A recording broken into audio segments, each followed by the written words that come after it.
Bueno, ya. Bueno, ya, perdón, muchachos. Vamos a empezar, muchachos. Quiero revisar nada más el concepto de pH.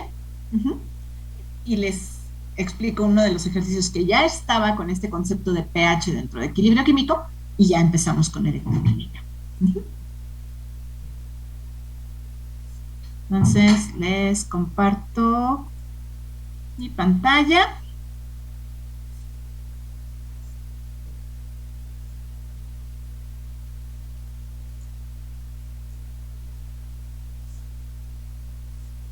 Y empezar a grabar antes de esconderlos. Recording in progress. Los controles. Ok, bueno, entonces nada más déjenme revisar este concepto de pH.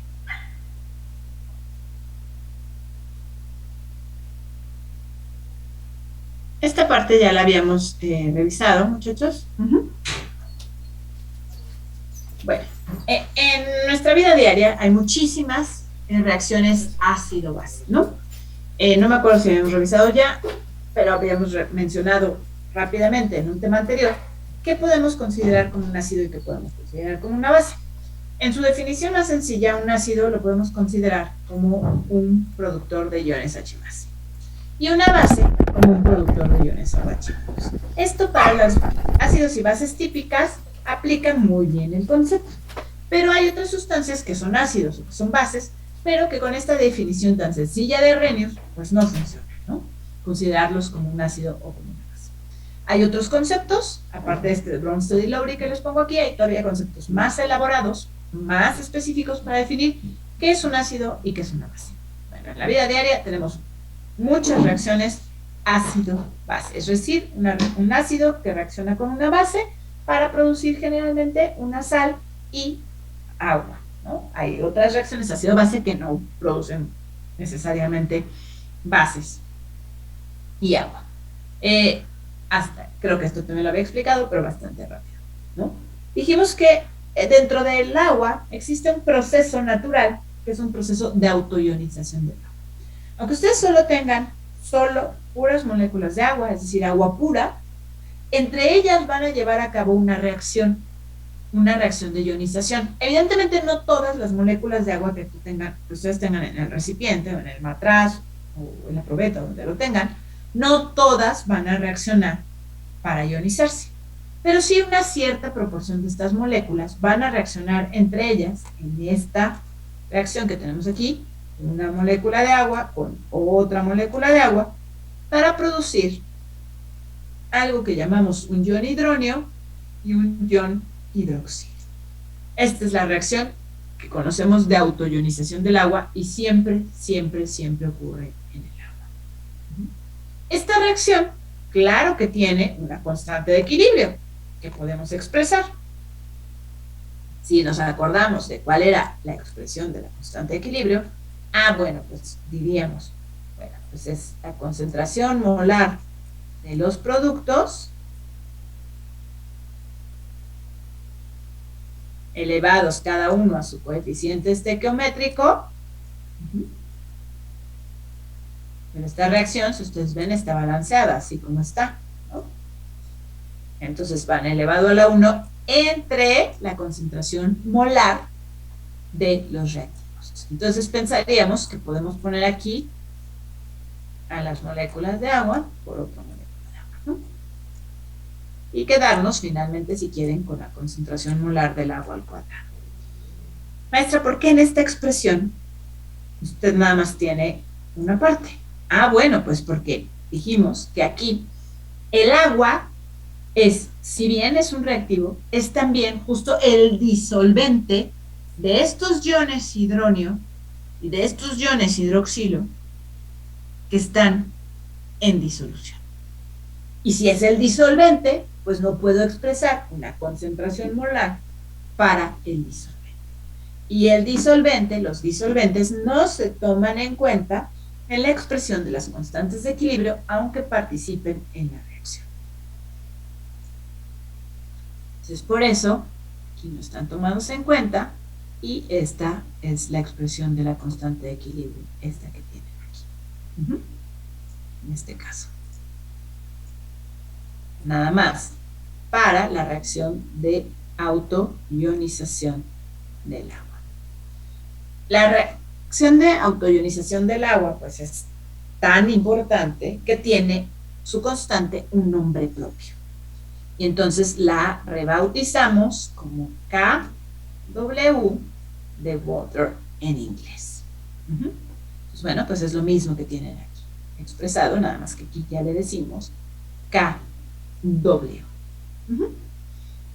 Y ese constante a temperatura ambiente o cercana a la temperatura ambiente tiene un valor, y ese valor es 1 por 10 a la menos 14.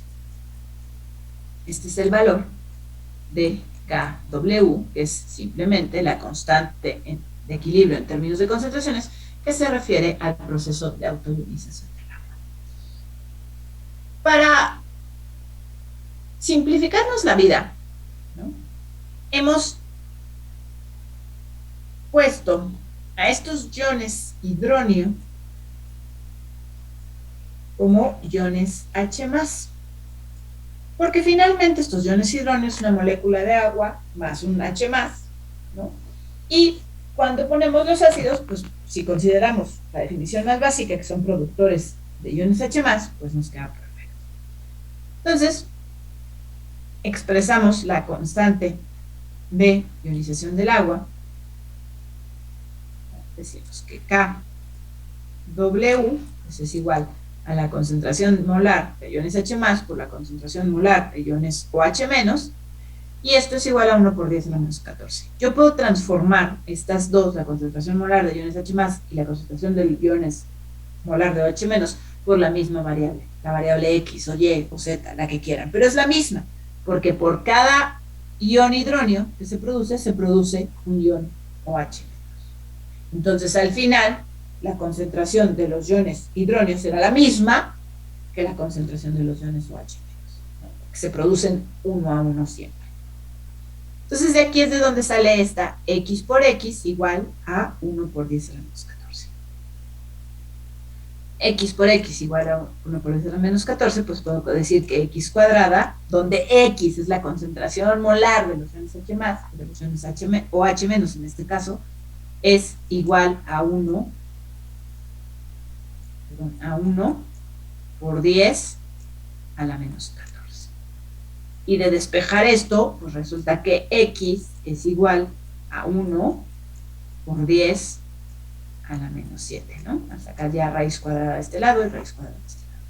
Y como X es la concentración molar de los iones H+ con los iones H-, ¿no?, pues la concentración molar de iones H+ es igual a 1 por 10 a la menos 7, y la concentración molar de iones OH- es igual a 1 por 10 a la menos 7.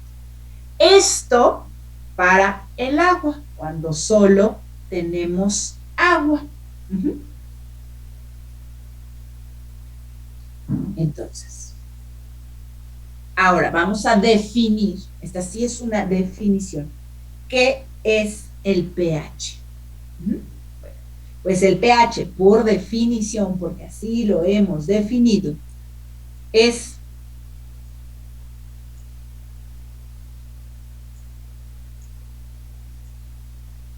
el pH, porque así lo hemos definido, es igual a el menos logaritmo de la concentración molar de iones H+ en una disolución. Eso es el pH, es una definición. En el agua neutra, cuando solo tengo agua y cuando estas son las concentraciones de iones H+ y OH-, bueno, pues yo diría el pH para el agua, pues dice que el pH es igual a menos el logaritmo base 10 de la concentración de iones H+. Pero la concentración de iones H+, es 1 por 10 a la menos 7. Y el menos logaritmo base 10 de 1 por 10 a la menos 7, pues eso es, si ustedes lo ponen en su calculadora o si saben hacer logaritmos, pues eso es 7, muchachos. Por eso decimos que el agua tiene un pH de 7 cuando solo es agua, ¿no? Si ya tiene otras cosas, otros ácidos, otras bases, pues el pH cambiará porque los ácidos y las bases que yo añada cambiarán la concentración de los iones H+. ¿Alguna pregunta, muchachos? De mi parte no, maestra. No, profesor. Ok. Entonces, ya habíamos visto, bueno, pues el pH claro que cambia, ¿no? Por ejemplo, decimos, en una disolución ponemos un ácido, este ácido al disociarse, generalmente, produce estos iones H+. Entonces, incrementa la concentración de los iones H+ en la disolución. Por ejemplo, aquí puse un ácido tal que la concentración de los iones H+ se incrementó hasta 1 por 10 a la menos 3, ¿no? Originalmente, cuando solo era el agua neutra, pues era 1 por 10 a la menos 7. 1 por 10 a la menos 3 es más grande, ¿no?, que 1 por 10 a la menos 7. Entonces se incrementó hasta 1 por 10 a la menos 3 la concentración.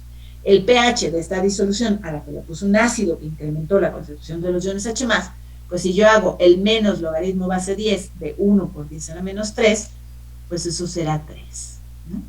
Entonces, entre más se acerque a 1 el pH, más ácida es mi disolución, porque tiene una mayor concentración de iones H+. Al revés, dice, conforme hacemos que una disolución se vuelva básica, la concentración de iones OH- aumenta, pero la concentración de iones H+ disminuye. Entonces dice, bueno, yo puse una base tal que la concentración de los iones OH- aumentó hasta 2 por 10 a la menos 3, como en este caso, ¿no? Originalmente también en el agua, cuando era agua pura, sin esta base, era 1 por 10 a la menos 7. Puse esta sustancia básica que incrementó la concentración de iones OH- hasta 2 por 10 a la menos 3, según la ecuación que habíamos visto, ¿no? Para la KW, este sería el despeje, KW es 1 por 10 a la menos 14, entre 2 por 10 a la menos 3, que es esta concentración, me da que la concentración de iones H+ es 5 por 10 a la menos 12, ahora en esta disolución, donde yo puse una base que incrementó la concentración de iones OH-. Si yo obtengo el pH de esta disolución, sería el menos logaritmo base 10 de 5 por 10 a la menos 12, y esto está mal, 5 por 10 el menos logaritmo de 5 por 10 a la menos 12 no es 12. ¿Hay alguien que tenga una calculadora a la mano, muchachos? Logaritmo natural. No, logaritmo base 10. Ah, ok. De 5 por 10 a la menos 12. Da menos 26.02. No, algo está mal ahí. 26 positivo, ahora sí. No, pero no les puede dar 26. Algo hicimos mal. 5 por 10 a la menos 12. Ajá. 26.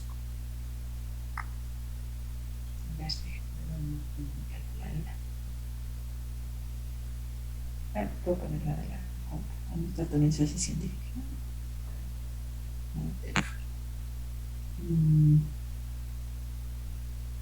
No sé cómo ponerla.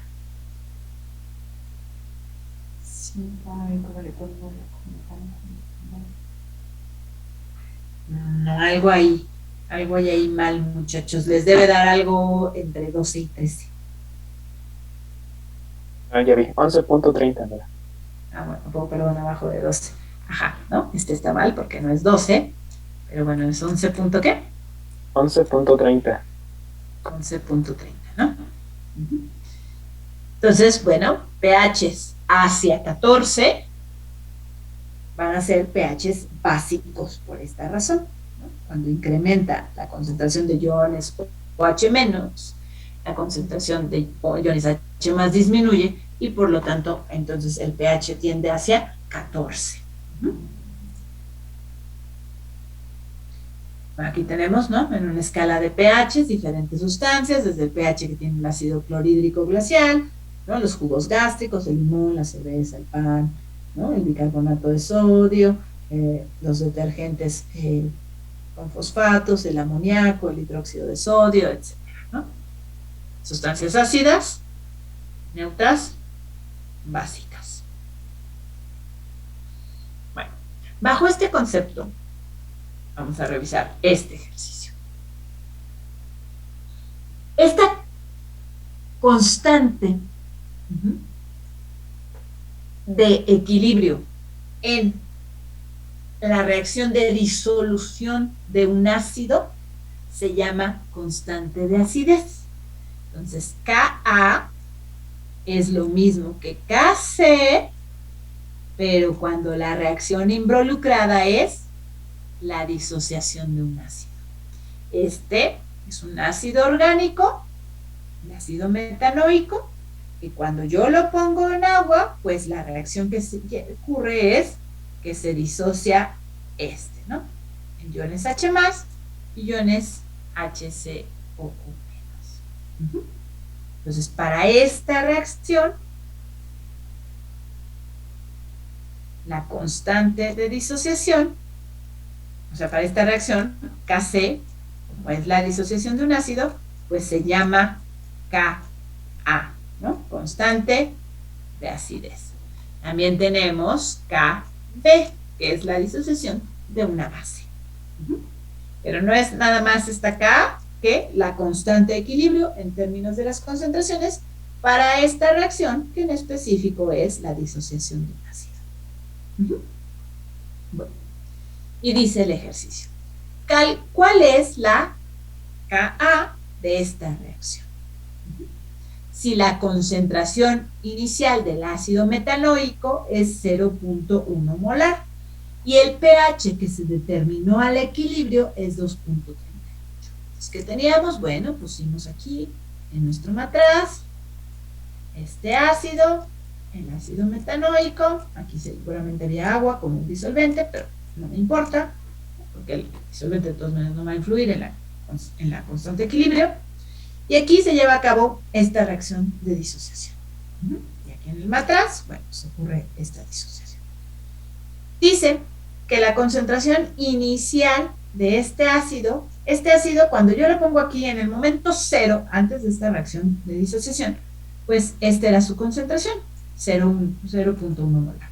¿No? Les digo, aquí había agua, yo añado este ácido, en ese momento lo añadí en una cantidad tal que la concentración era 0.1 molar. Evidentemente, conforme pasa el tiempo, pues aquí va a haber ácido metanoico, pero otra parte de esos moles de ácido metanoico que yo puse se van a disociar en iones H+ y HCOO-.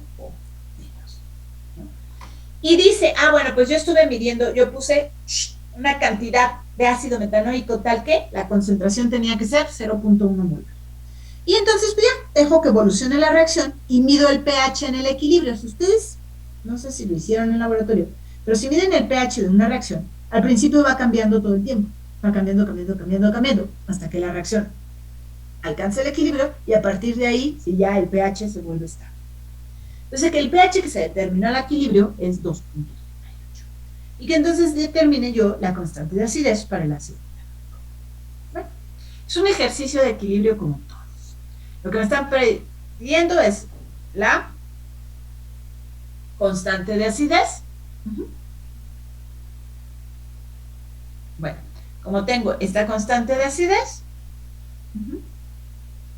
yo digo, ok, la constante de acidez la expreso, es la concentración, ¿no? Si quieren aquí ponerle, sobre aclarar, como habíamos dicho, ¿no? Pues que evidentemente estas son las concentraciones al equilibrio, ¿no? La concentración en base, o la concentración molar de los iones H+ por la concentración molar de los iones HCO- entre la concentración molar del ácido metanoico. Todas estas concentraciones sean el equilibrio para que sean una expresión de la constante de acidez. Todas van elevada a la 1, porque si ustedes se fijan, esta reacción ya está, ¿cómo se llama? Ya está balanceada. Después dijimos, bueno, una vez que tú expresas tu concentración de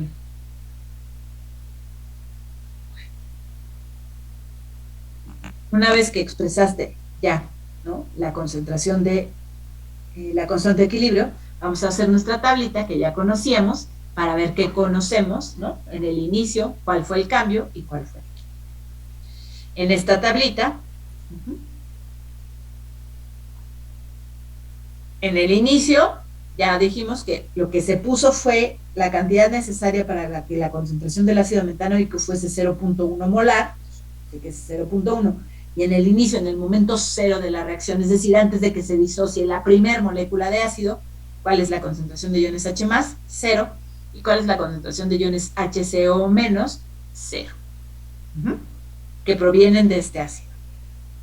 En el cambio, bueno, aquí no tenemos mucho más que pensar con los signos, porque si en el inicio no hay productos, ya sabemos que entonces el cambio se refiere a disminuir la concentración de los reactivos y aumentar la concentración de los productos en sus proporciones estequiométricas, que aquí como son 1 a 1 a 1, pues nos ponemos menos X, más X y más X. Y el equilibrio es la suma del inicio más el cambio, ¿no? Y expresamos las concentraciones al equilibrio. Usamos esta expresión de las concentraciones al equilibrio para cambiar todas nuestras concentraciones al equilibrio en términos de una sola incógnita, de una sola variable, la variable X, que es la proporción de cambio. Y así llegamos, bueno, a esta expresión. Pero aquí seguimos sin conocer Ka y sin conocer X. Entonces, ¿de dónde me puedo ayudar con más información para saber X y poder entonces determinar la constante de acidez?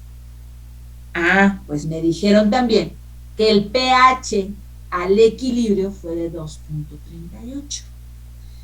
Y entonces, yo me acuerdo, dice que el pH es igual a 2.38. Y el pH es el menos logaritmo de la concentración de iones H+. Este era el pH en el equilibrio. Pues por eso pongo que, o sea, la definición de pH es solo menos logaritmo de la concentración de iones H+. Entonces yo sé que el pH en el equilibrio es 2.38, me lo dieron de información, y que esto es igual a menos el logaritmo base 10 de la concentración de iones H+, en este caso específicamente en el equilibrio, porque me dijeron que este es el pH en el equilibrio. Ah, pues entonces, si yo sé esto, esta es una ecuación con ¿cuántas incógnitas, muchachos? Una sola incógnita, la concentración de iones H+ en el equilibrio. Esa es la única incógnita en esa ecuación. Entonces, podré conocer de aquí la concentración de iones H+ en el equilibrio, porque es la única incógnita en esta ecuación. La concentración de iones H+ al equilibrio. Y la concentración de iones H+ al equilibrio, pues es igual a esto, ¿no? Porque esta es la concentración de iones H+ en el equilibrio. Entonces, si puedo yo despejar de aquí la concentración de iones H+ en el equilibrio, la podré igualar a 0 más X y podré despejar X, para después venir a ponerla aquí. ¿Ok? Entonces dice 2.3, bueno, aquí estamos muy acostumbrados a decir, si estaba sumando pasa dividiendo, y no es que pase dividiendo, no es que pase restando, perdón, si está sumando pasa restando, ¿no? Y si está multiplicando pasa dividiendo. Bueno, no es que pase haciendo nada, ¿no? Es que hacen la misma operación de un lado del igual y del otro lado del igual, la operación inversa de lo que quieren eliminar. Entonces, bueno, para hacer el despeje de esta ecuación, matemáticamente lo que tendrían que hacer es aplicar la operación inversa al logaritmo base 10 de este lado y la operación inversa al logaritmo base 10 de este lado. Pues lo primero que hago, bueno, es despejar o quitar este signo. Entonces eso me va a quedar menos 2.38, porque quiere decir que puedo multiplicar por menos 1 y por menos 1 ambos lados de la igualdad, ¿no? Esto me queda menos, es igual al logaritmo, perdón, base 10 en la concentración de iones H+, al equilibrio. Entonces ya, ahora sí, lo siguiente es aplicar la operación inversa del logaritmo base 10, es 10 a la elevado, ¿no? En una potencia base 10, lo que tengo. Por eso me queda que ya el despeje es que la concentración de iones H+ en el equilibrio es 10 a la menos 2.38. Si ustedes hacen en su calculadora, hay una función que dice 10 a la X, ¿no? Pues esa X es menos 2.38. Y ya entonces obtienen ustedes que la concentración de iones más al equilibrio pues es 0.04169. Y ya sabíamos de la tabla de información que tenemos que la concentración de iones H más al equilibrio pues es igual a 0 más X, es decir, es igual a X. Entonces ya puedo decir, bueno, pues esta es igual a esta. Sabiendo el valor de X, ¿no?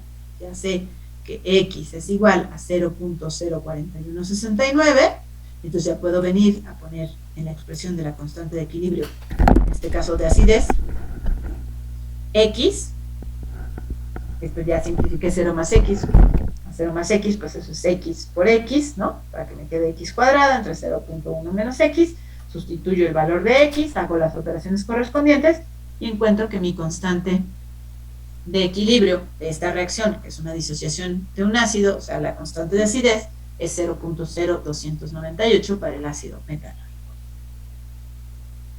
Este es el tipo de ejercicios que son de equilibrio, igualitos que lo que habíamos hecho, ¿no? La misma planteamiento, la misma tabla de información, etcétera. Nada más que aquí tenemos el dato extra de tener este dato del pH y hay que saber qué es el pH para poder saber qué hacer con esos datos. ¿Alguna pregunta, muchachos? No, eso tampoco. ¿No? Bueno, ese era el ejercicio. Por ahí hay otro ejercicio que según yo está es el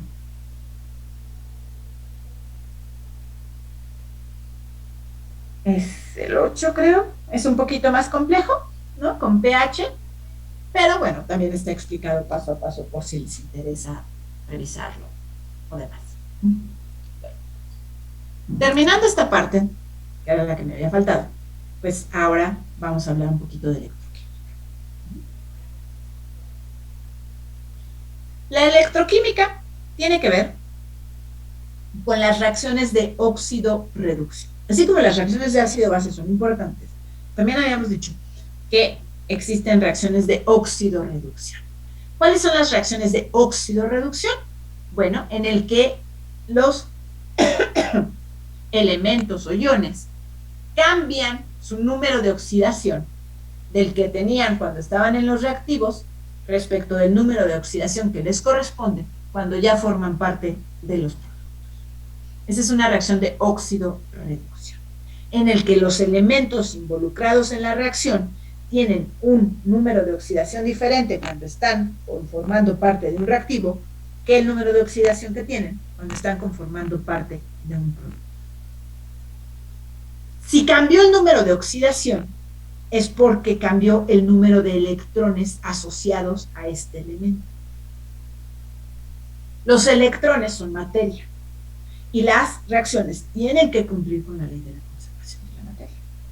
Entonces, si un elemento cede electrones, pierde electrones para cambiar su número de oxidación, pues tiene que haber otro elemento que acepte estos electrones y por lo tanto también cambia su número de oxidación. Siempre tiene que existir eso, porque los electrones no pueden simplemente desaparecer de la reacción, porque son materia, y hay que cumplir en un sistema cerrado, como el que consideramos que son siempre nuestras reacciones, no hay que cumplir con la ley de la conservación de la materia. Entonces, siempre hay un elemento que se oxida y un elemento que se reduce, siempre en una reacción de óxido-reducción. Por eso decimos que esta reacción de óxido-reducción la podríamos partir en dos semirreacciones, considerando la semirreacción de oxidación y la semirreacción de reducción. ¿Quién es el que se oxida? El elemento que se oxida es el que aumenta su número de oxidación. Tiene un número de oxidación mayor en los productos respecto del que tenía cuando formaba parte de algún reactivo. Y el elemento que se reduce es aquel que disminuye. Bueno, no me acuerdo, creo que ya ni sé igual cómo se los expliqué. Entonces, el elemento que se oxida es el que aumenta su número de oxidación. Si aumenta su número de oxidación, es que se mueve a un número de oxidación más positivo. Esto quiere decir que en los productos tiene menos electrones asociados a él que los que tenía cuando formaba parte de los reactivos.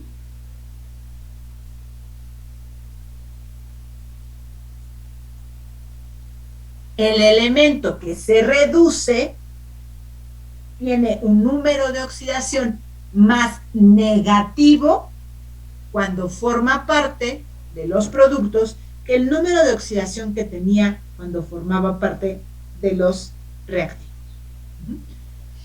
Entonces, quiere decir que el elemento que se reduce aumenta el número de electrones asociado a él cuando forma parte de los productos que los electrones que tenía asociado a él cuando formaba parte de los reactivos. Y tomemos en cuenta que dije que el elemento que se oxida aumenta su número de oxidación, lo hace más positivo. No dije que tiene que ser positivo necesariamente, sino simplemente que lo hace más positivo. Y el elemento que se reduce tiene un número de oxidación más negativo cuando forma parte de los productos. Por ejemplo, un elemento X, el que quieran, que cuando estaba en los productos tenía un número de oxidación más 2, y cuando forma parte ahora aquí de los reactivos, tiene un número de oxidación más 3, este es un elemento que se oxidó. Pero puede haber, en otra reacción, la que quieran, un elemento que tenía aquí un número de oxidación menos 3, y cuando forma parte de los productos, tiene un número de oxidación de menos 1. Este elemento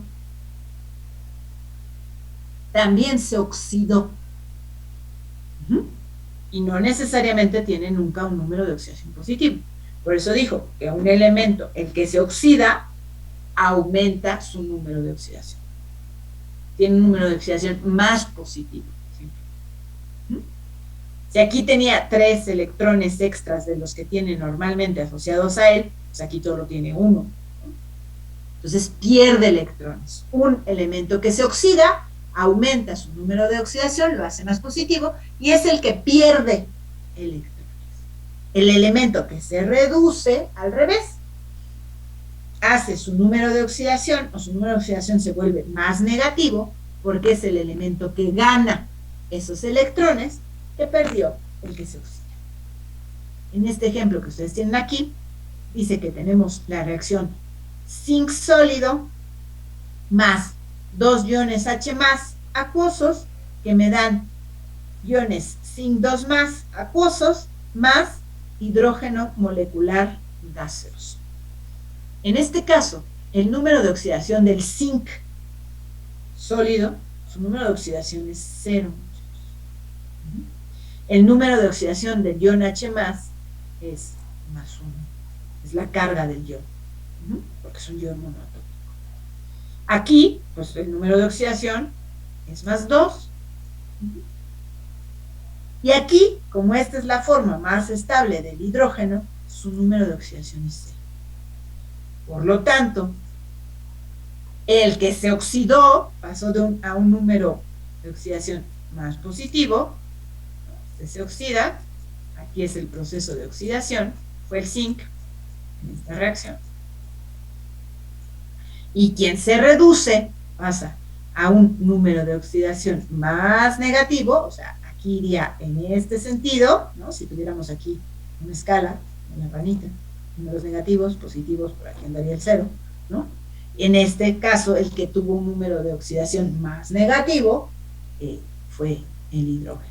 Entonces, el hidrógeno experimenta la reacción de reducción y el zinc la reacción de oxidación. El zinc le cede electrones al hidrógeno.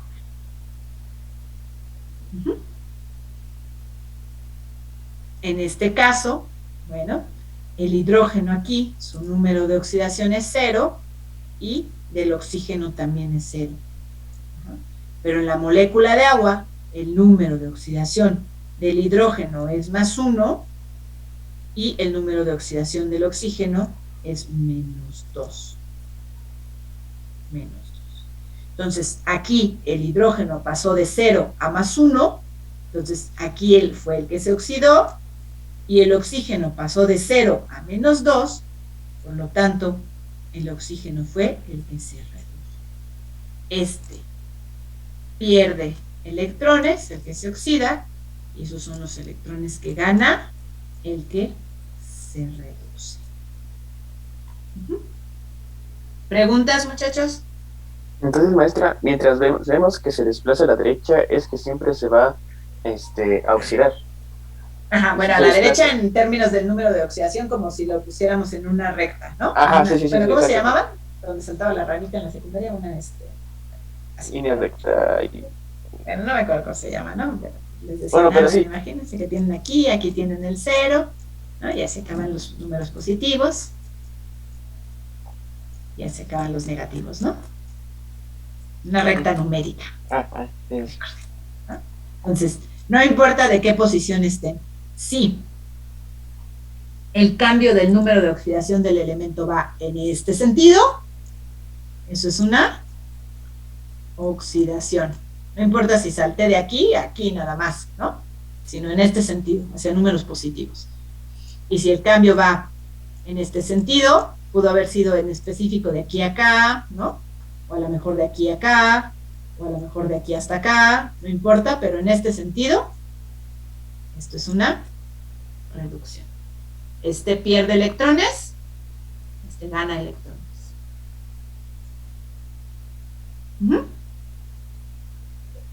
Sí. Ok. Entonces siempre ocurren dos. ¿Ya vieron? En este proceso solito, este que tenemos aquí, esta es una reacción, ¿no? Son dos reacciones que les estoy ejemplificando en esta reacción solita. Pues hay una de oxidación, que es la del zinc, y una de reducción, que es la del hidrógeno. Entonces, en toda reacción siempre hay una semireacción de oxidación y una semireacción de, no me acuerdo qué dije, una de reducción y una de oxidación, siempre. Bueno, este intercambio de electrones se da de forma natural cuando nosotros ponemos dos compuestos. Bueno, obviamente tiene que ser una reacción de oxidación-reducción. No en todas las reacciones, al poner en contacto los compuestos, se da una reacción de oxidación-reducción. A veces se dan otro tipo de reacciones, ¿no? Como las de ácido básico. Bueno, pero en una reacción de oxidación-reducción, resulta que cuando yo pongo en contacto estos dos compuestos, de manera automática, de manera natural, más bien espontánea, hay uno que se oxida y uno que se reduce. Y entonces existe este intercambio de electrones, ¿no? Del que se oxida hacia el que se reduce. Este es el ejemplo clásico, ¿no? Es una barrita de zinc, esta que ven aquí, que está sumergida en una disolución azul súper clásica, característica de sulfato de cobre. En esa disolución de sulfato de cobre, el cobre está como iones 2+, ¿no? Disociados de los iones sulfato. Y el zinc, bueno, pues el zinc está aquí en la barrita, ¿no? Entonces está aquí, como zinc sólido. Al poner esto en contacto, después de un tiempo, aquí lo sacaron, y lo que ven es que este zinc, que era plateadito, como se ve aquí, ahora está recubierto de toda esta capita rojiza, café rojiza, puesta ahí encima, depositada encima. Pues esta capita es cobre sólido, por eso se ve rojizo. Y si ustedes analizaran lo que hay aquí, pues van a ver que ahora hay iones zinc 2+ aquí en la disolución. Entonces ocurrió esta reacción de manera natural. Zinc sólido que pasó a zinc 2+ y cobre 2+ que pasó a cobre sólido. En esta reacción, si yo al momento que está ocurriendo la reacción conectara los dos electrodos de un voltímetro, o un multímetro puesto en la función de medición de diferencia de potencial, lo que verían es que existe una diferencia de potencial. Puede ser positivo o negativo, depende de cómo hayan conectado los electrodos, ¿no? Si los conectan al revés, pues van a ver que es 0.32. Pero existe una diferencia de potencial. Esa diferencia de potencial es la que causa que los electrones vayan de un elemento a otro. Y este intercambio de electrones es de forma espontánea, ocurre de forma natural, siempre que pongan en contacto zinc y cobre. Ahora, ¿por qué no aprovechar este intercambio de electrones que se va a dar, pero haciéndolo que el intercambio se dé a través de un medio externo?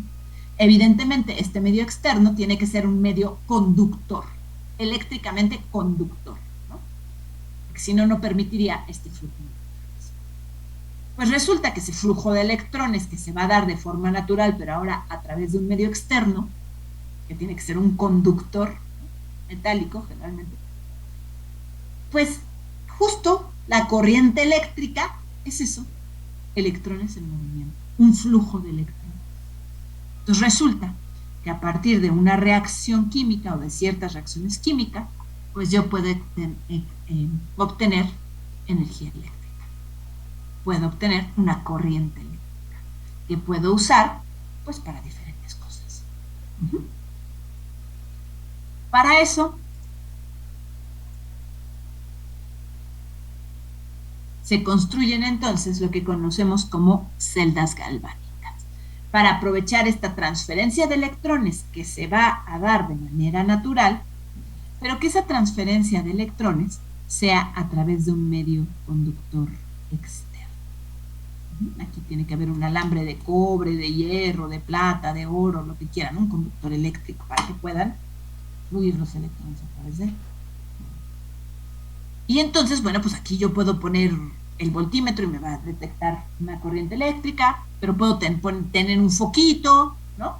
Para que esa corriente eléctrica pues encienda el foquito, fluya a través de la resistencia, ¿no? Bueno, en los focos antiguos, estos normales, ¿no?, el tungsteno, la caliente y entonces eso me dé la emisión de una cierta radiación y tengo un foquito, o a lo mejor tengo un radio, cualquier cosa que funcione con corriente eléctrica. Bueno, entonces este arreglo se llaman celdas galvánicas. En la celda galvánica la transferencia de electrones se da a través de una ruta externa, esta ruta externa, este conductor externo, y no del contacto directo entre los reactivos. La celda galvánica tiene dos electrodos, uno que llamamos ánodo, el ánodo es este, y un electrodo que llamamos cátodo, que sería este arreglo. ¿A quién llamamos ánodo? Al electrodo o la parte de la celda galvánica donde se lleva a cabo la semi-reacción de oxidación. A eso es a lo que yo llamo el ánodo. El ánodo es donde se está llevando a cabo la semi-reacción de oxidación.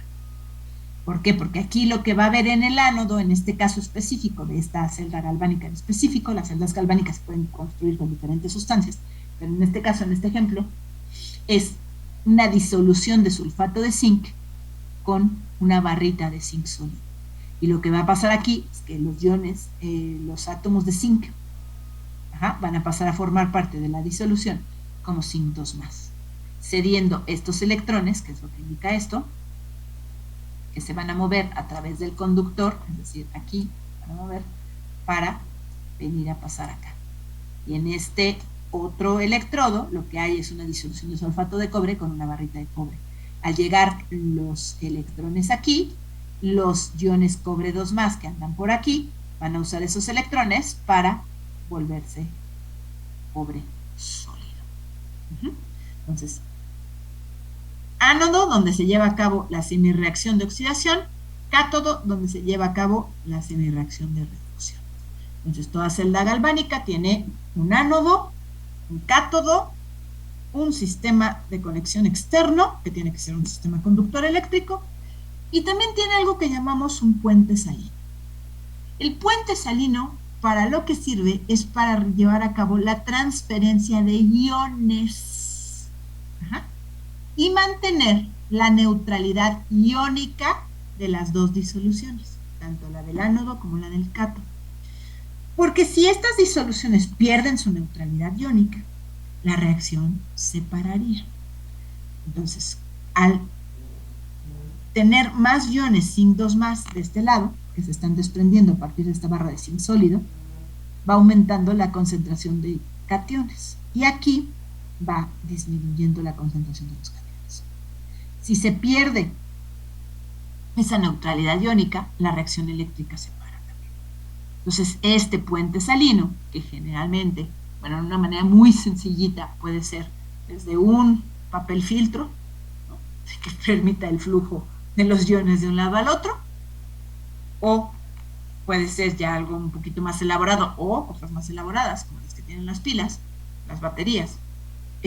Puede ser simplemente un tubito de vidrio hueco relleno de un gel de cloruro de sodio, ¿no? Sirve como un puente salino que permite el flujo de iones de un lado al otro, mantiene la neutralidad iónica y permite que la reacción química siga ocurriendo y que nosotros sigamos obteniendo esta energía eléctrica en este punto. Entonces, esa es nuestra celda galvánica. La celda galvánica es el principio que conforma todas las baterías que ustedes conocen. Las AA, las AAA, las de 9 volts, son las baterías de los coches, ¿no? Son una celda galvánica. Entonces, dice que cada uno de los compartimentos en una celda galvánica se conoce como una semicelda. Obviamente la construcción ya desde el punto de ingeniería es diferente que tener dos vasitos de precipitado, ¿no? Ahí lo que tienen más bien son los electrodos en círculo, ¿no?, y divididos por una pared que no permite el contacto eléctrico entre ellas, ni el paso de un electrodo hacia el otro químicamente. Y entonces cuando ustedes conectan los dos poros, aquí lo que tienen es una batería, una pila, perdón, ¿sí?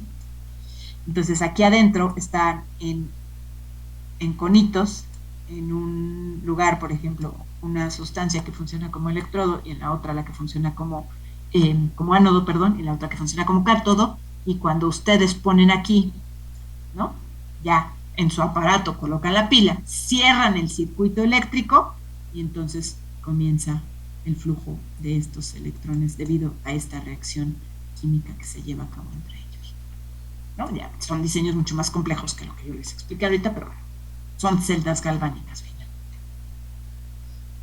Dice, cada uno de los dos compartimentos en una celda voltaica se conoce como una semicelda. Tenemos un electrodo que corresponde a un ánodo, que es donde se lleva a cabo la oxidación, y uno que corresponde al cátodo, que es donde se lleva a cabo la semireacción de reducción. Los electrones siempre se transfieren del ánodo hacia el cátodo, ¿no?, de donde se está llevando a cabo la oxidación, que es el ánodo, hacia el cátodo, que es donde se está llevando a cabo la reducción. Tenemos un puente salino, ¿no?, que les expliqué, que sirve para mantener la neutralidad iónica de las disoluciones, y debido a que los electrones fluyen del ánodo hacia el cátodo, ¿no?, los electrones van de aquí a acá, del ánodo hacia el cátodo, pues entonces los electrones deberían de ir hacia el polo positivo en esta diferencia de potencial, ¿no?, cargas opuestas. Entonces, por eso le asignamos o identificamos al ánodo con un signo negativo y al cátodo con un signo positivo. Hay que tener cuidado por ahí, porque luego en ingeniería eléctrica, no sé si ustedes llevan, les van a decir al revés, ¿no?, que el cátodo es negativo y el ánodo es positivo. Pero bueno, estos son simplemente por definiciones que tomamos en química y en electricidad, ¿no?, los ingenieros eléctricos, donde en química consideramos que la corriente eléctrica está conformada por un flujo de electrones. En electricidad lo que se considera es que la corriente eléctrica está formada por un flujo de huecos, ¿no?, pero es lo mismo, nada más que los electrones fluyen hacia un lado y entonces los huecos fluirían, si es que fluyen, ¿no?, o van quedando hacia el otro lado. Bueno, aquí, ánodo negativo, cátodo positivo. Los electrones van del ánodo hacia el cátodo. Y en este sentido es también el de la corriente eléctrica.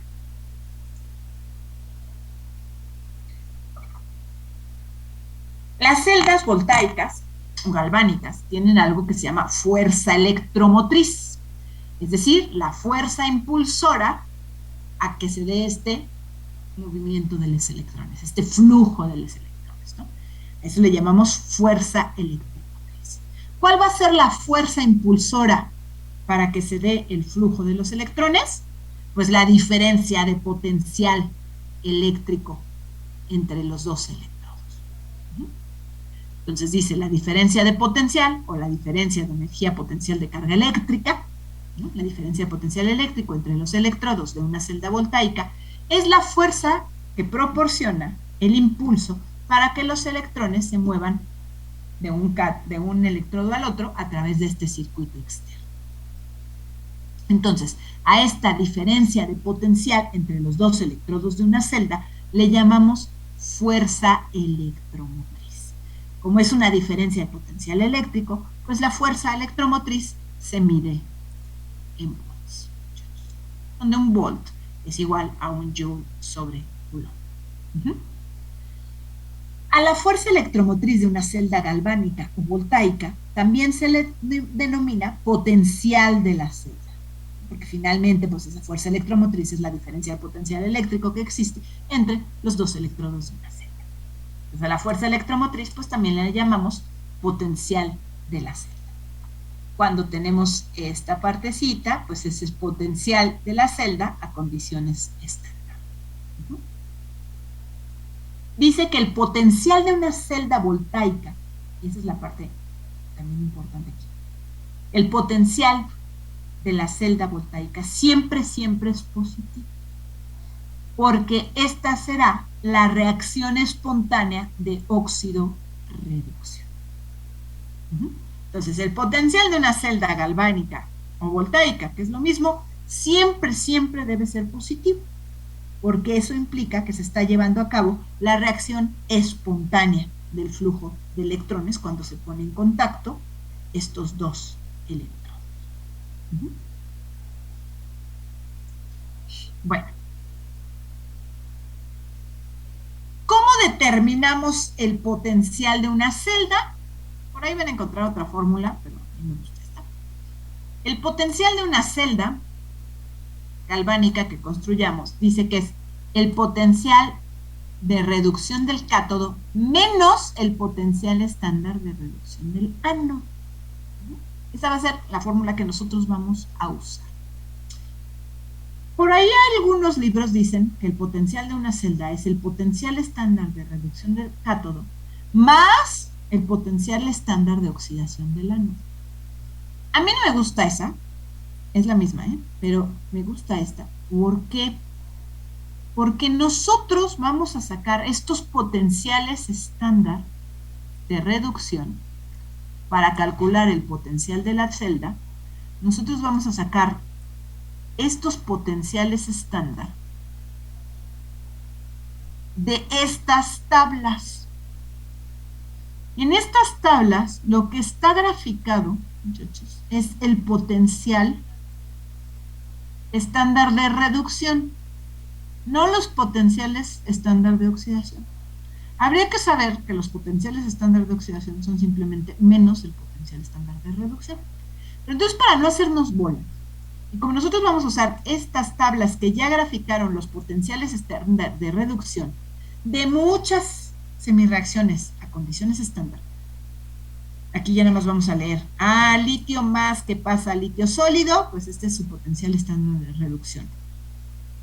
Zinc 2 más que pasa a zinc sólido, obviamente con la adición de dos electrones, pues este es su potencial estándar de reducción, menos 0.76. Pues vamos a quedarnos entonces con esta fórmula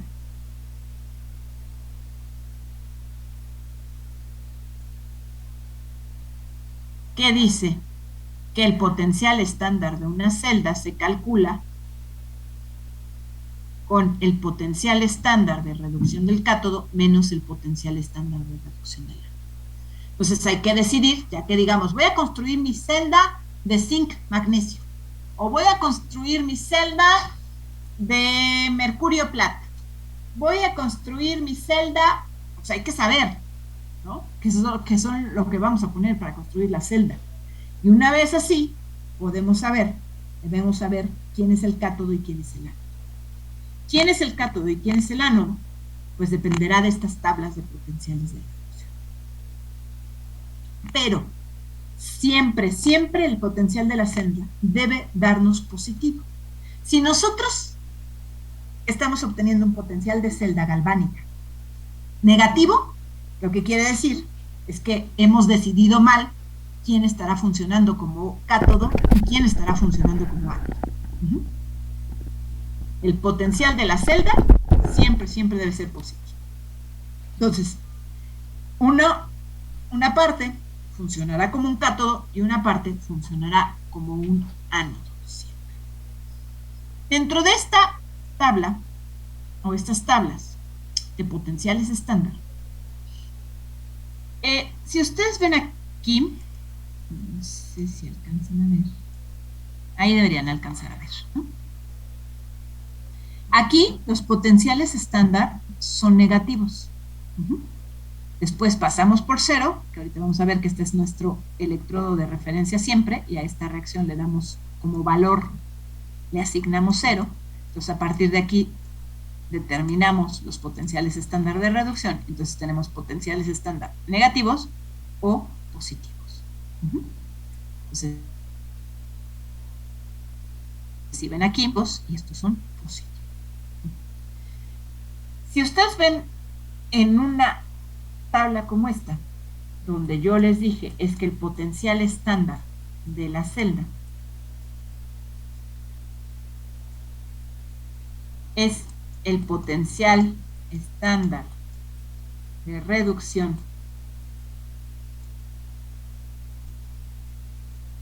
del cátodo menos el potencial estándar de reducción del ánodo,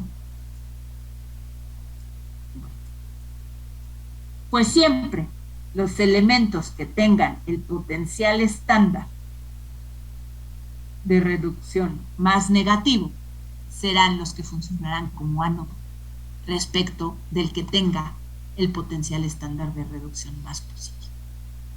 Por ejemplo, si yo escojo que mi celda va a estar conformada por cadmio y plata, les digo, vamos a formar una celda que está conformada por cadmio y plata. Evidentemente, esto estará formado por cadmio, 2 más cadmio, y plata, 1 más plata. Voy a unir estos dos elementos, voy a hacer mi celda galvánica de cadmio plata. Pues hay pilas de muchas cosas, ¿no? Bueno, yo la voy a hacer de cadmio plata. ¿Quién va a funcionar como cátodo y quién va a funcionar como ánodo? Yo aquí voy a poner, donde aquí va a estar una disolución de cadmio 2 más, y aquí cadmio sólido, y aquí plata más, y aquí plata. Así voy a hacer, y los voy a conectar. ¿Quién va a funcionar como cátodo y quién va a funcionar como ánodo? Pues el que tenga el potencial estándar de reducción más negativo va a funcionar como ánodo. Él se va a oxidar. Y el que tenga el potencial estándar de reducción más positivo se va a reducir. ¿Sí? En este caso, ¿quién va a funcionar como? Voy a ponerlos aquí, por ejemplo, en una esquinita diríamos, entre más arriba estemos, este se va a oxidar, aquí se va a dar la reacción de oxidación, así mi reacción de oxidación funcionará como un ánodo, y el que tenga más abajo, pues será el que se reduzca y el que funcionará como cátodo.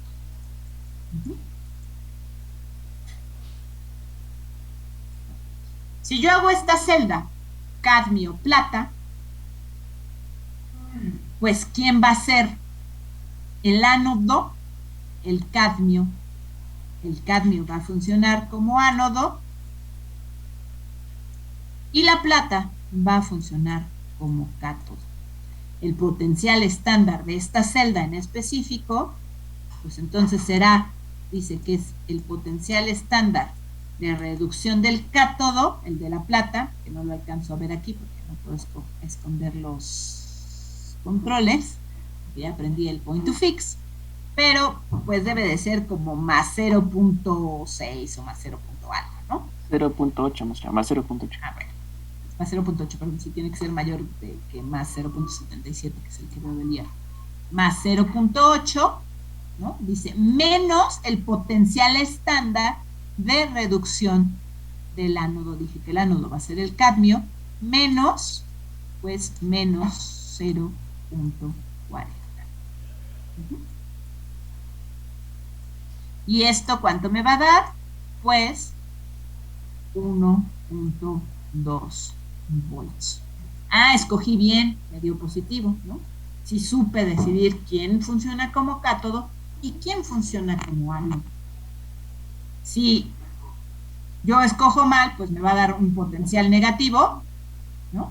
Me daría menos 0.4 volts. Eso quiere decir que lo que yo hice fue mal, ¿no? O sea, puedo diseñar la celda cadmio-plata, pero estoy asumiendo las cosas al revés.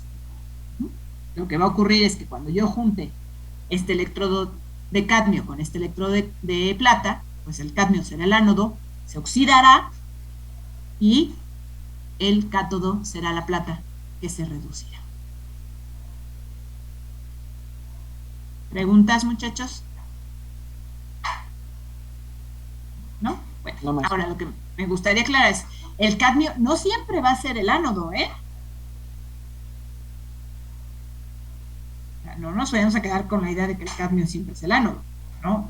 Imagínense que yo ahora hago una celda que va a funcionar con cadmio y magnesio.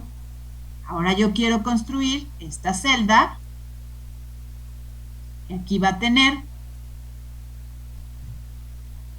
cadmio 2 más cadmio y lo voy a conectar, nada más yo sigo en la pantalla y en la grabación también se queda, por eso lo voy a poner aquí, con otra celda que tiene magnesio 2 más magnesio. Y los conecto. ¿Quién va a funcionar como cátodo y quién va a funcionar como ánodo? En este caso, muchachos, el magnesio va a funcionar como el ánodo. El magnesio va a funcionar como el ánodo y el cadmio va a funcionar como el cátodo de esta celda. Entonces, nadie funciona siempre como cátodo o siempre como ánodo. Depende de con quién lo una. Depende de con quién los una, pues uno funcionará como ánodo y el otro como cátodo. ¿Me expliqué? Sí, maestra. Sí. Entonces, pues una celda galvánica. Esta celda galvánica de cadmio-magnesio, pues me va a dar un potencial estándar de celda. En este caso, el potencial de esta celda en específico va a ser igual a menos 0.4 más 2.37. ¿Cuánto es, muchachos? 2.37 menos 0.4. 1.97. 1.97. Entonces, el potencial estándar de esta celda va a ser 1.97 volts.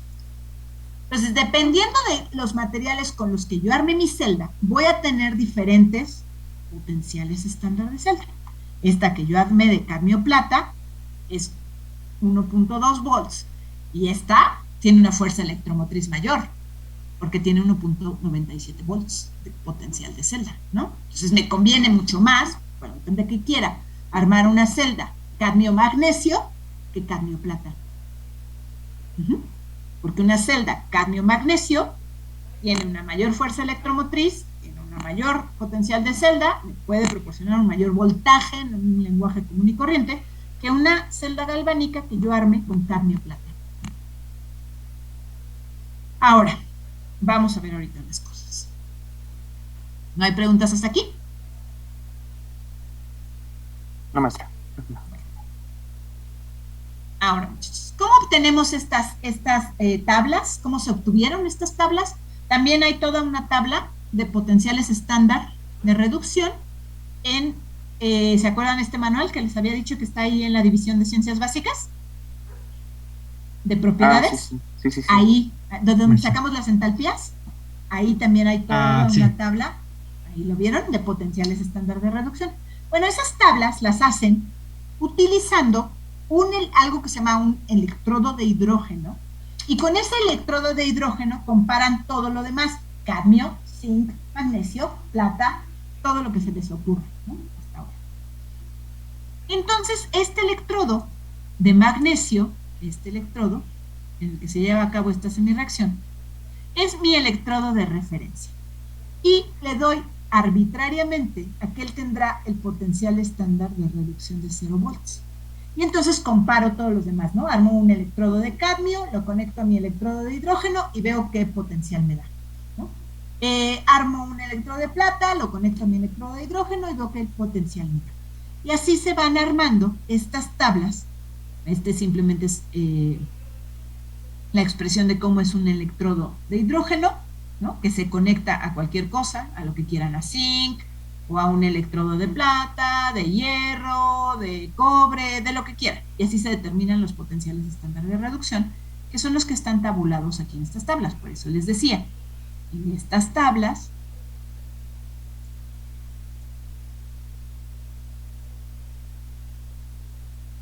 todos están basados en el electrodo de hidrógeno como referencia al que yo le di el potencial estándar de reducción de 0 volts, y ya veo si el electrodo que estoy comparando queda aquí o aquí y con qué potencial estándar de reducción.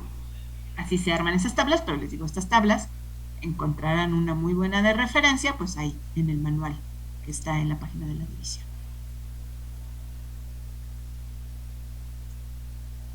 Bueno, ahora dicen, muchachos, mientras más grande sea el potencial de reducción de una semicelda, más grande será la fuerza impulsora para que se lleve a cabo la reacción de reducción bajo condiciones estándar. Entonces, esto es lo que les decía, ¿no?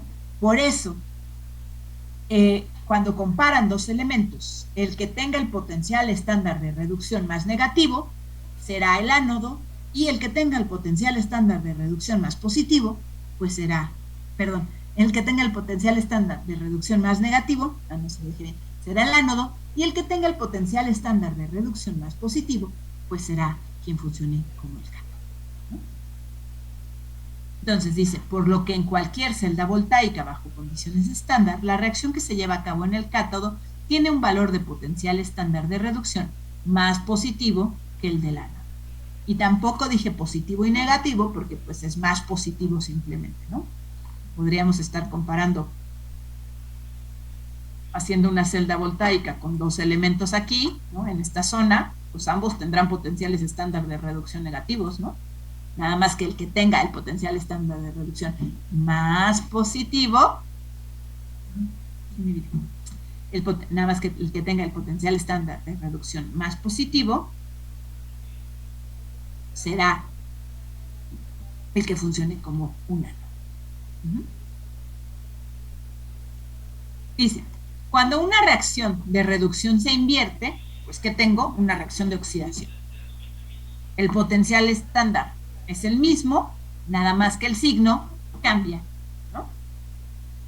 Ahora, por eso en algunos libros se encuentra la otra formulita que les dije, pero nosotros nos vamos a quedar con esta, donde comparamos potenciales estándar de reducción, leídos directito de la tabla de potenciales.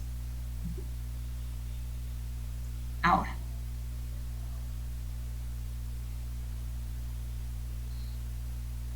¿cómo describo el diagrama de una celda voltaica? Bueno, ya que decidí quién va a ser el cátodo y quién va a ser el ánodo, por ejemplo, en la que teníamos de cadmio plata, dijimos que la plata era el cátodo y el cadmio iba a ser el ánodo, ¿no? Si no me equivoco, según sus potenciales estándar de reducción. Bueno, en esa celda que yo construí con estos dos electrodos, comparando sus potenciales estándar de reducción,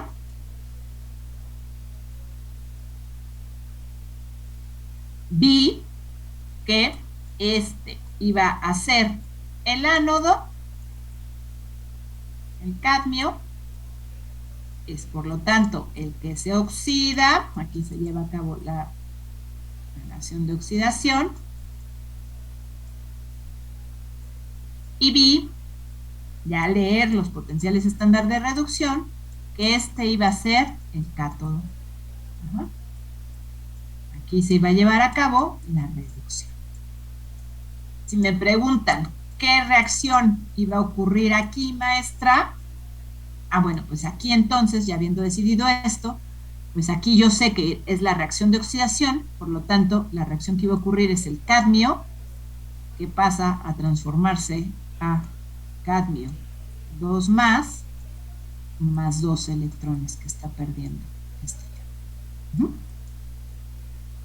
¿Qué reacción va a ocurrir aquí, maestra? Bueno, pues va a ocurrir la reacción de reducción. Aquí lo que va a pasar es que la plata más va a pasar, va a tomar un electrón y va a pasar a plata 0. Esta reacción, como la leen de la tabla, siempre va a ser la reacción de reducción.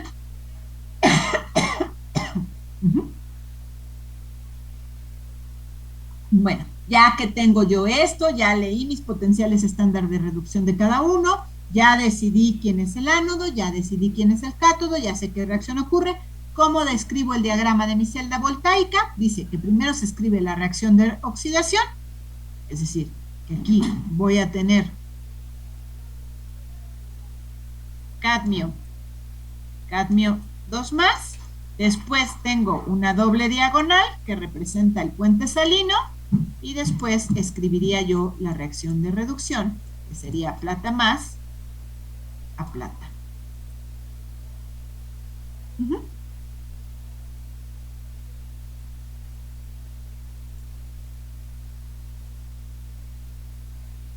Así ya representaría yo mi diagrama de mi celda voltaica construida con cadmio y plata. Y bueno, puedo calcular el potencial estándar de la celda, pues sí, ¿no? Como lo hicimos hace rato. Y ya diría yo, bueno, el potencial estándar de esta celda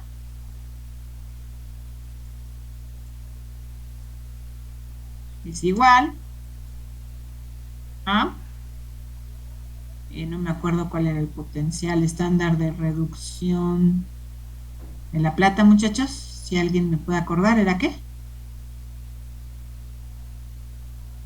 De la plata es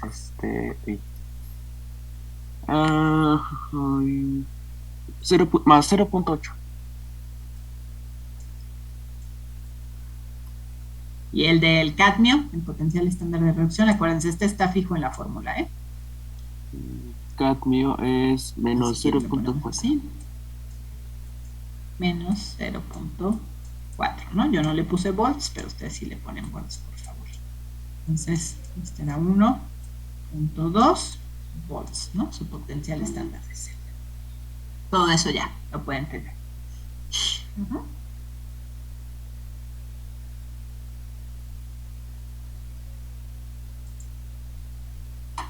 ¿Alguna pregunta, muchachos?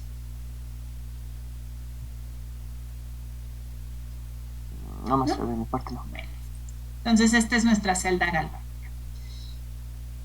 Ahora, el incrementar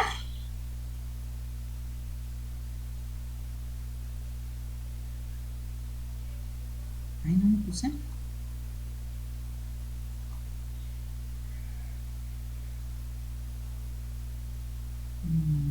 lo puse. Bueno. Los potenciales estándar de reducción no dependen de la masa. Las fuerzas electromotrices de las celdas galvánicas no dependen de las masas. Entonces, no importa que ustedes construyeran una celda, por ejemplo, como lo que pusimos ahorita, Aquí está, yo dije si lo tenía que ver. Los potenciales de reducción son propiedades intensivas, no dependen de la masa del compuesto. Cambiar los coeficientes estequiométricos de una reacción no afecta para nada el potencial de las semiceldas. Por lo tanto, el potencial estándar de una celda o la fuerza electromotriz de una celda no cambia con la masa. No importa que yo construya una celda en donde pongo 2 kilogramos de plata en 2 litros de disolución de plata más y en el otro electrodo pongo 2 kilogramos de cadmio con 2 litros de una disolución de cadmio más, o construyo otra celda galvánica donde pongo 100 gramos de plata en una disolución con 100 gramos de plata más y en el otro electrodo pongo 100 gramos de cadmio en una disolución de cadmio más. La que le puse 2 kilos de cada compuesto, mi celda enorme, y la que le puse 100 gramos de cada compuesto, ambas celdas galvánicas me van a generar la misma diferencia de potencial. Van a tener la misma fuerza electromotriz. Eso no se puede cambiar. Y me podrán decir, bueno, maestra, ¿y entonces cómo construyen baterías, celdas galvánicas, que son de los mismos elementos, pero unas tienen 3 volts o proporcionan 3 volts de su fuerza electromotriz, las otras 6 y las otras 9 volts? Porque entonces construyen varias celdas galvánicas conectadas en serie para que el voltaje total aumente, pero por eso siempre es un múltiplo de. Si construyo ya toda mi batería con 2 celdas galvánicas conectadas en serie, pues el voltaje, la diferencia potencial que me proporciona esa batería, pues será el doble de la diferencia potencial que proporciona cada una de las celdas, ¿no? Porque en paralelo, pues el voltaje es el mismo, nada más que lo que aumenta es la corriente. Entonces son varias celdas galvánicas, el diseño ya ingenieril, son varias celdas galvánicas conectadas en serie para que el voltaje que me pueda, la diferencia potencial eléctrico que me pueda proporcionar esa batería, pues sea mayor, pero siempre será un múltiplo de el voltaje de cada una de las celdas. Si quiero tener otro voltaje que no sea 1.4 volts, como vimos hace ratito, 1.2 volts, perdón, pues tendré que construir una celda que no sea cadmio plata. Tendré que construir una celda de otro material, porque una celda cadmio plata siempre, una celda galvánica cadmio plata, pues siempre me va a dar 1.2 volts. No importa si pongo 3 kilos de plata y 3 kilos de cadmio o 100 gramos de plata y 100 gramos de cadmio. Entonces por eso luego es níquel, cadmio, níquel, hidruro de metal y varias así composiciones de las exactamente. Y dan diferentes. Varias composiciones de las baterías, ¿no? Hay unas más eficientes, otras menos eficientes, ¿no? Y les digo, y pueden tener las baterías, las más antiguitas que eran,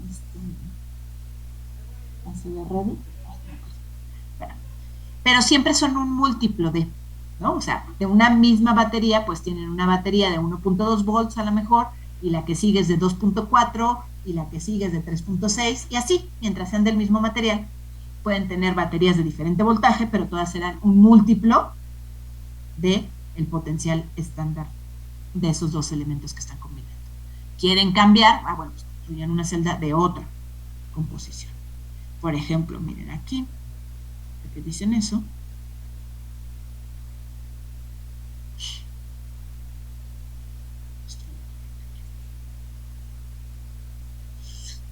¿Se fijan dónde está el litio? Hasta arriba. Hasta arriba. Entonces, el litio va a ser el elemento con el potencial estándar de reducción más débil. Él va a funcionar evidentemente como un ánodo, siempre. Pero entonces, si yo tomo litio combinado con algo, voy a tener, potenciales estándar de celda o fuerzas electromotrices muy grandes, ¿no? claro, entre más combine el litio con algo más alejado de él, ¿no? Por ejemplo, si combino litio con cobre, por ejemplo, pues tendré una fuerza electromotriz más grande que si combino litio con zinc, por ejemplo, ¿no? Cuando hagan los cálculos, verán. Entonces, pues siempre me conviene combinar los extremos si quiero que esa celda galvánica me dé una fuerza electromotriz más grande. Y el litio, pues, está hasta arriba. Entonces, con lo que lo combine, va a empezar a dar fuerzas electromotrices grandes, significativas. Evidentemente, estas baterías pues tienen un periodo de vida, ¿no? Tanto por su diseño ingenieril como porque el material que puede reaccionar se va acabando. Ahí, ¿qué dice? Y por eso es que la ocupan mucho, ¿no, maestra? Tanto en los automóviles, en los teléfonos, Exactamente. los El iones de litio, litio. sí, por eso es el elemento wow, ¿no? Por el que todo el mundo pelea, porque está arriba. Otra cosa que es importante mencionar, ¿no? Ya para que les termine de explicar ahorita y la otra clase hacemos ejercicios, pero para platicar un poquito de esto, es estas reacciones de óxido-reducción, muchachos, ya dijimos que son reacciones espontáneas. Se dan de manera espontánea. Por eso, pues, hay muchos procesos. Les voy a subir un par de artículos para que terminen de leer, pero la reacción, la oxidación, es una reacción todo el tiempo se está dando, ¿no? Ya les había mencionado 20 veces, ustedes dejan su reja de hierro sin pintar, se oxida. Y no quieren que se oxide, ¿no? Porque el óxido de hierro tiene unas propiedades mecánicas muy débiles y se va deshaciendo. Es un polvito y se va cayendo finalmente del hierro, ¿no? Por ejemplo, el aluminio. Lo que ustedes ven encima del aluminio es una capa de óxido de aluminio, pero el óxido de aluminio es muy estable mecánicamente. Por eso no se desprende, y una vez oxidada, esa capa, ese óxido, es un elemento que es un compuesto que difícilmente reacciona.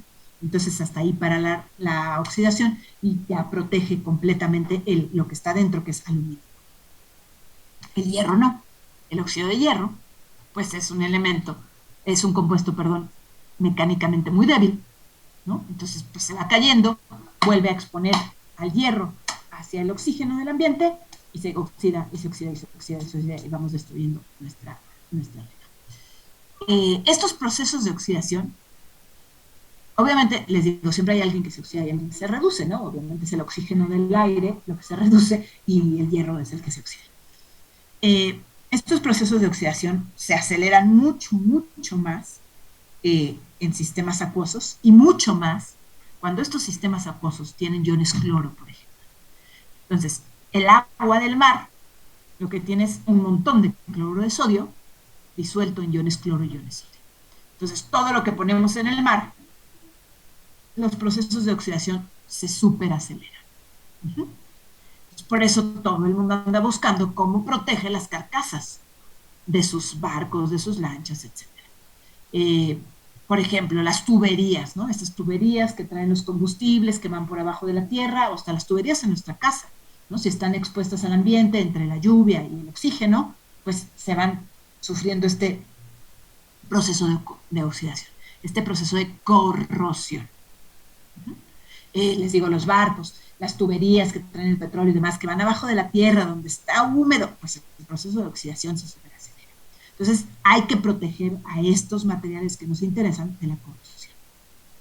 Hay muchas formas de proteger este proceso que llamamos corrosión, ¿no? Que es simplemente el proceso de oxidación. Hay muchas formas, ¿no? Una de las formas más comunes y sencillas es poner una capa de polímero, que es un material inerte, una capa de polímero encima del material que nos interesa que no esté en contacto con el agua, ni con el oxígeno, ni nada, para que esté aislado y no ocurra este proceso de oxidación, esta corrosión. Entonces, por eso pintamos las cosas, ¿no?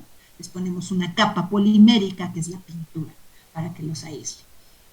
Pero otras formas de protección de la corrosión, por ejemplo, una muy famosa, es una protección anódica.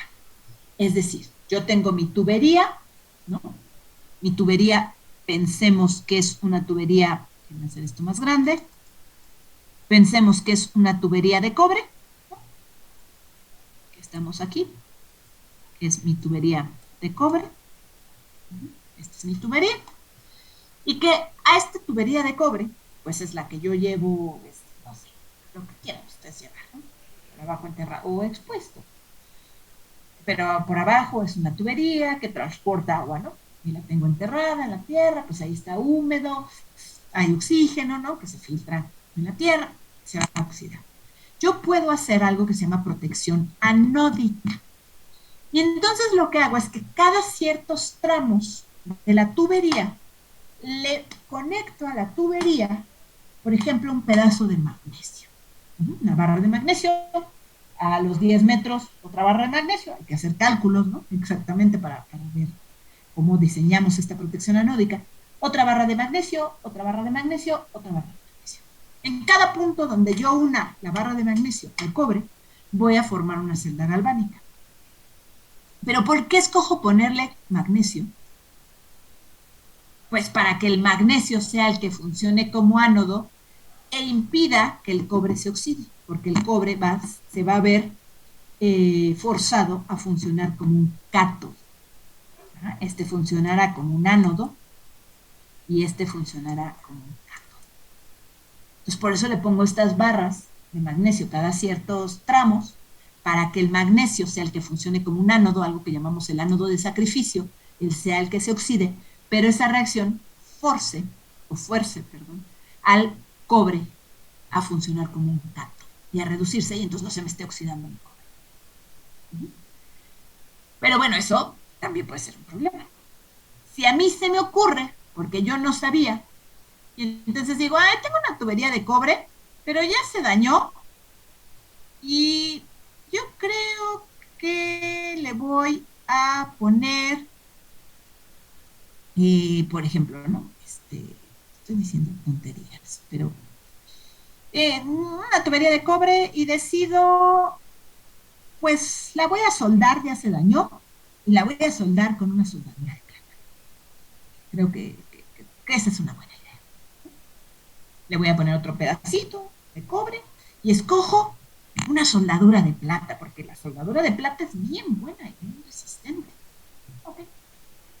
Entonces la sueldan, con una soldadura de plata. Pero era una tubería de cobre.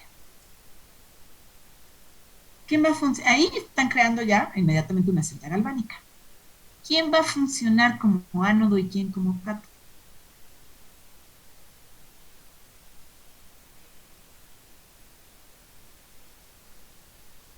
Su plata va a funcionar como cátodo y el cobre va a funcionar como ánodo. Entonces ustedes, donde bien lindos, dijeron, sí, aquí está mi tubería de cobre y aquí le voy a poner plata para soldarla a este otro pedazo de cobre porque se me rompió, y escogí una soldadura de plata porque yo he oído que la soldadura de plata las usan, por ejemplo, ¿no? En los evaporadores, porque es una soldadura bien buena, súper resistente. Sí, pero ¿qué creen? Que aquí hicieron una celda galvánica. Hicieron un punto de corrosión donde su tubería de cobre funciona como el ánodo y la plata como el cátodo. Y su tubería aquí se les va a empezar a oxidar y se va a correr esa corrosión para toda la tubería.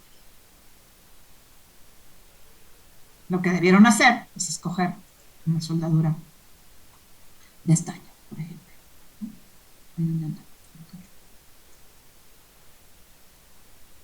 Si no, ustedes solitos están creando un punto de corrosión acelerada.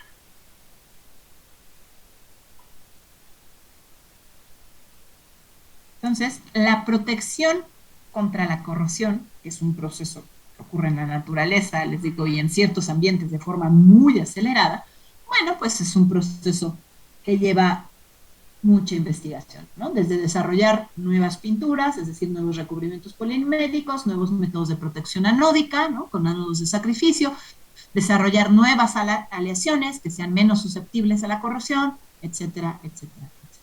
Hasta estos procesos, como les digo, bueno, pues vamos a soldar Bueno, pues sí, pero hay que ver con qué soldamos, si no, a lo mejor nosotros mismos estamos creando un punto de corrosión.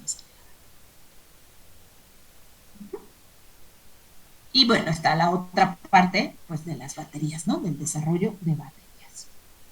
Ya sea que construyan nuevos diseños ingenieriles para eficientar la construcción de celdas en serie que puedan dar mayor voltaje o que usen nuevos elementos, ¿no? Como ahora el litio combinado con otras cosas, porque ya esa celda per se tendrá una fuerza electromotriz mayor que las normales, que creo que eran sin cadmio, las primeras. Uh -huh.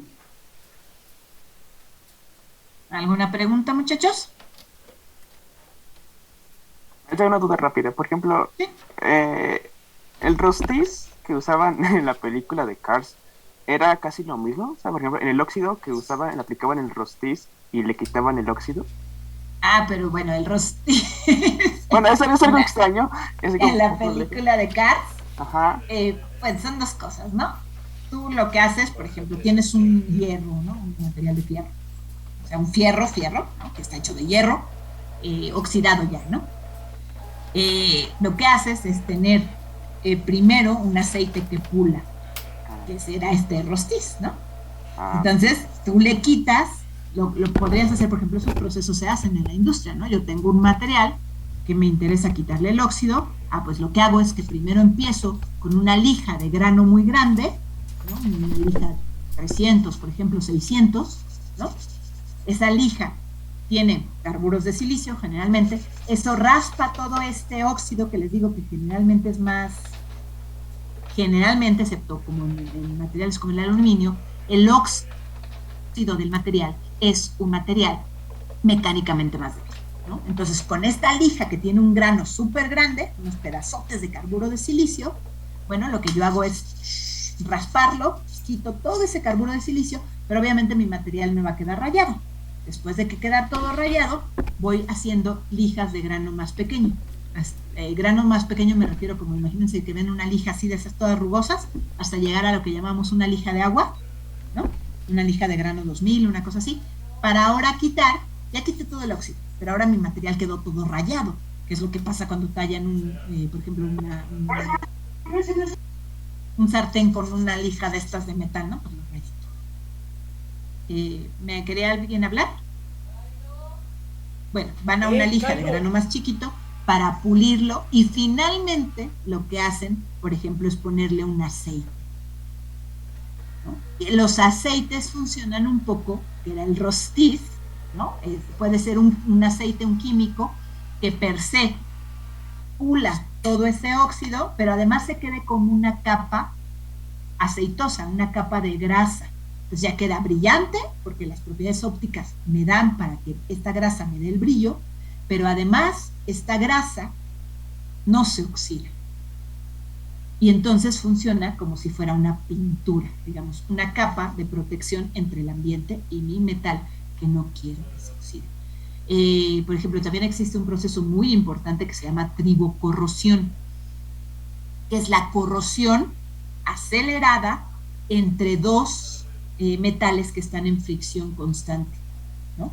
Por eso las piezas de su motor tienen que estar lubricadas, porque esta grasa protege, el aceite protege a los componentes de su motor, que generalmente son metálicos, de la corrosión, que además se acelera cuando tenemos dos cosas en fricción constante una con otra.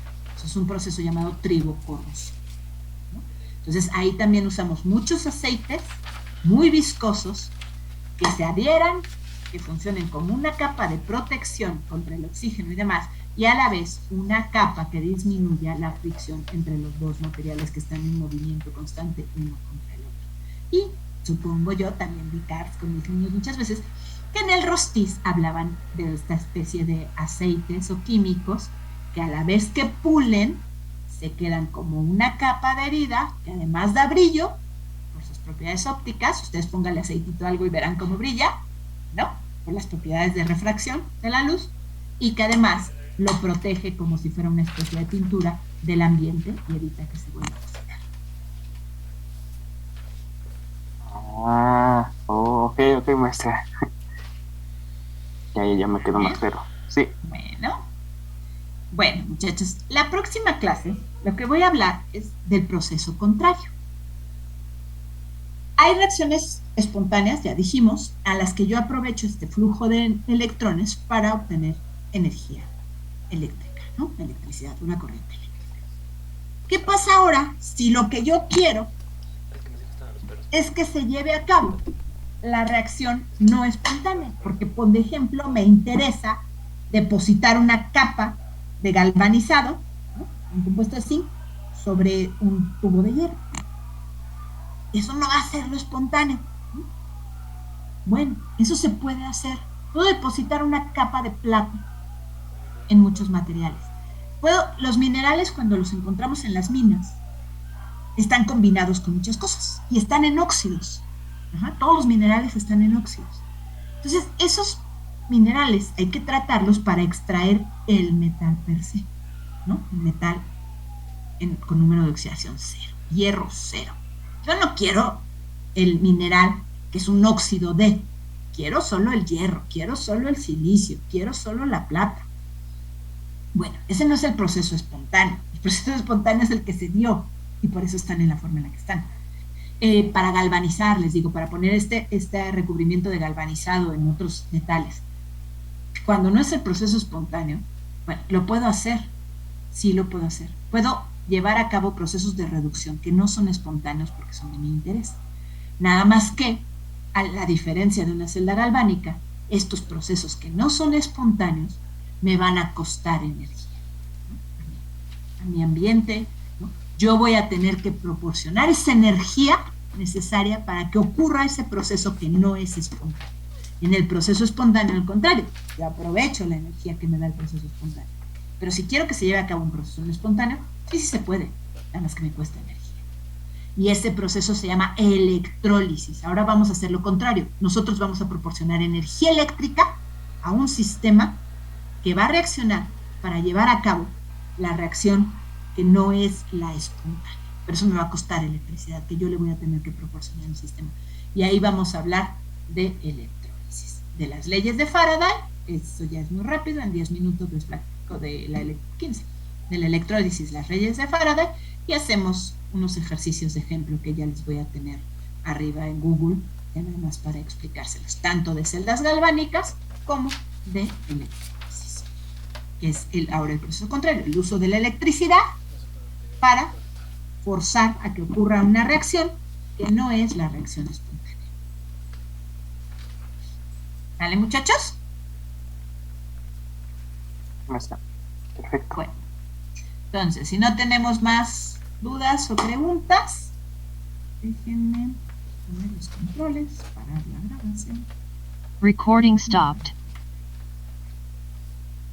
Les digo, y entre mañana van a seguir recibiendo, y el miércoles también temprano, y espero ya tener casi todo terminado para cuando nos veamos. Les explico eso y comentamos acerca de las calificaciones. Vale, profesora, muchas gracias. Porque nos vemos el miércoles, ¿no, profesora? Sí, el miércoles aquí nos vemos. Les digo, les voy a terminar de Cuídese, explicar todo profesora. esto y demás. Ustedes también, muchachos. Muchas gracias, profesora. Bonita Gracias, noche.